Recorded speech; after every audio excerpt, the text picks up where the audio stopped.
I want one of those autonomous cars that take you from A to B. It's my honor to call upon Transportation Minister Yisrael Katz to present the Jerusalem Post 2016 prize to Mobileye for its revolutionary approach and life-saving technological breakthroughs.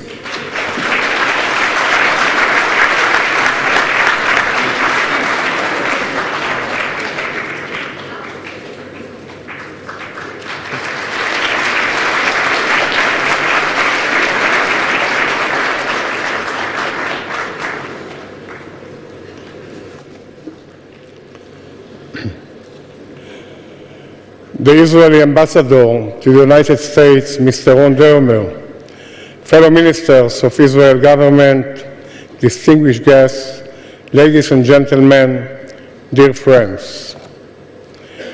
Earlier this month, Israel remembered the Holocaust and its sons and daughters who fell in the line of duty. We also celebrated 68 years of independence and achievement.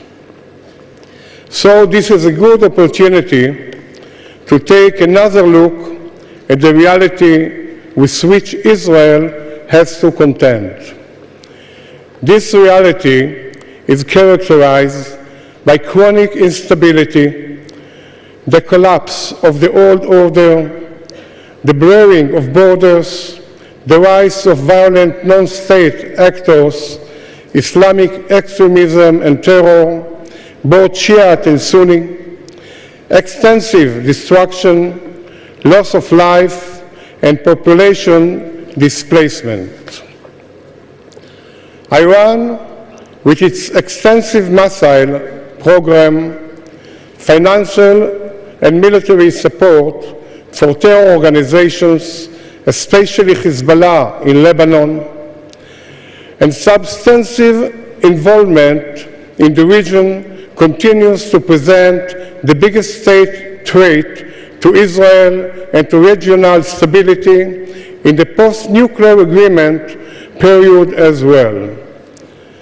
Among the violent non-state actors, Hezbollah, which its arsenal of rockets and missiles continues to be the most potentially damaging for Israel, while the potential for another flare-up with Hamas in Gaza continues to be high. The Islamic State phenomenon, despite some successes in the campaign against it in Syria and Iraq, continues to present a serious threat and to extend in the region and beyond. Syria is a key arena. It is the focal point of the power struggle between the Shiite axis led by Iran and the Sunni camp led by Saudi Arabia. It is the focal point of the refugee problem facing neighboring countries like Jordan as well as Europe. And it is the focal point of terror coming from the Islamic State nerve center in Raqqa. Israel can't allow itself to relax its security posture in these circumstances.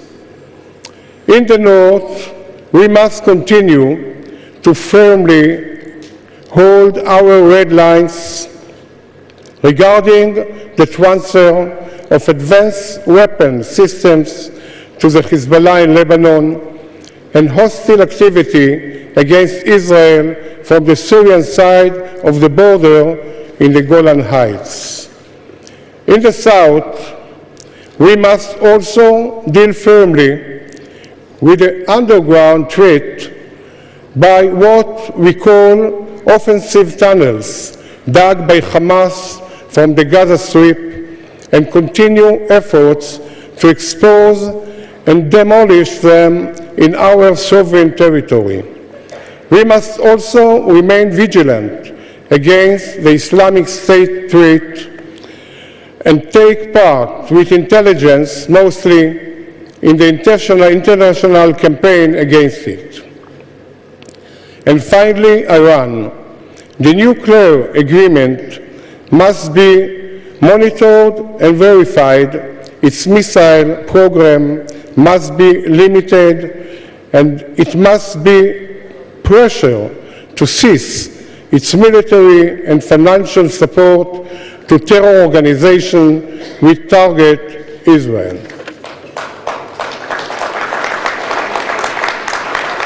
International pressure must be applied on Hezbollah, which was recently declared a terror organization by the Arab League as well as the Gulf Cooperation Council, in order to seriously weaken it and reduce its damage potential.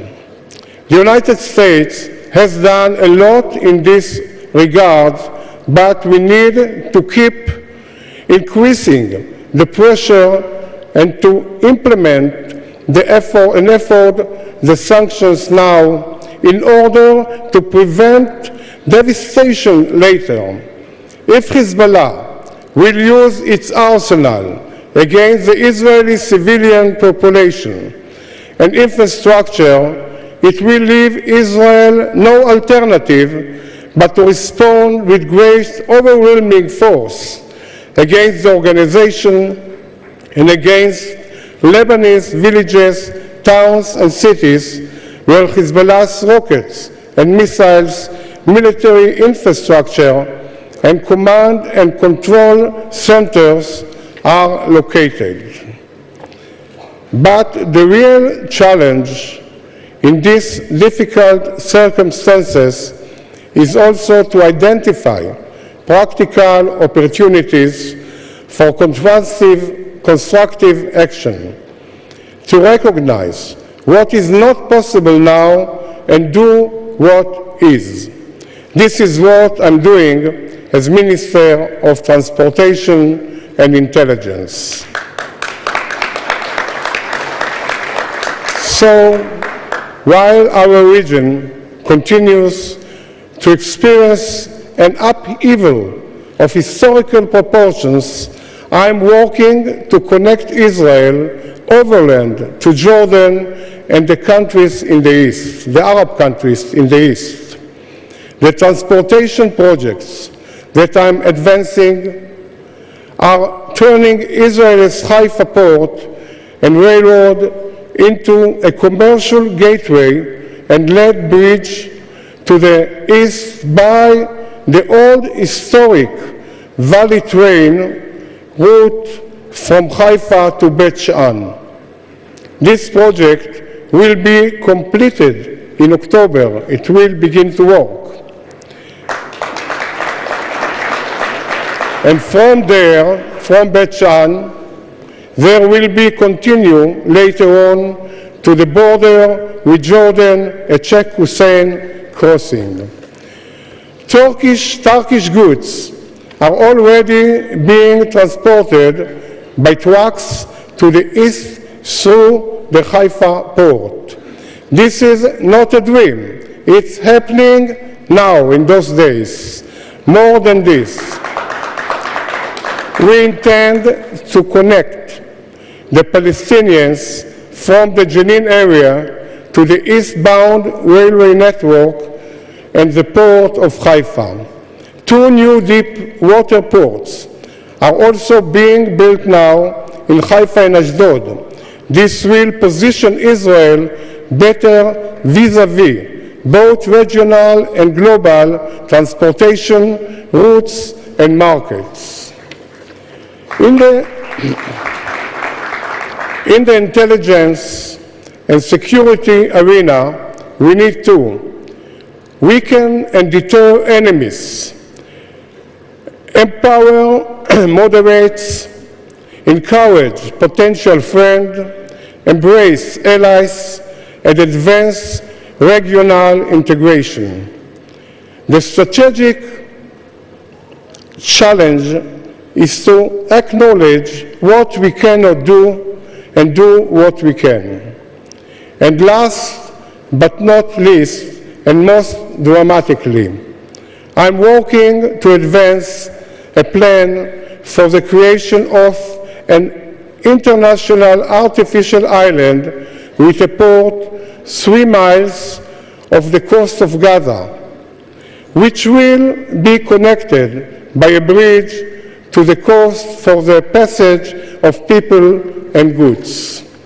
This offshore island project, where countries in the region and international arena could take part, would provide Gaza with a controlled economic and humanitarian gateway to the world without risking Israel's security.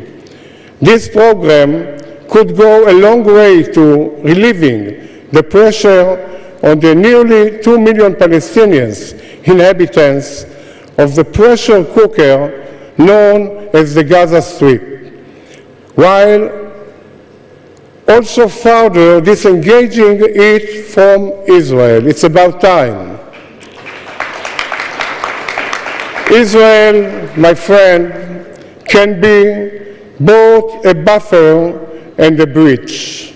This is my vision. Thank you.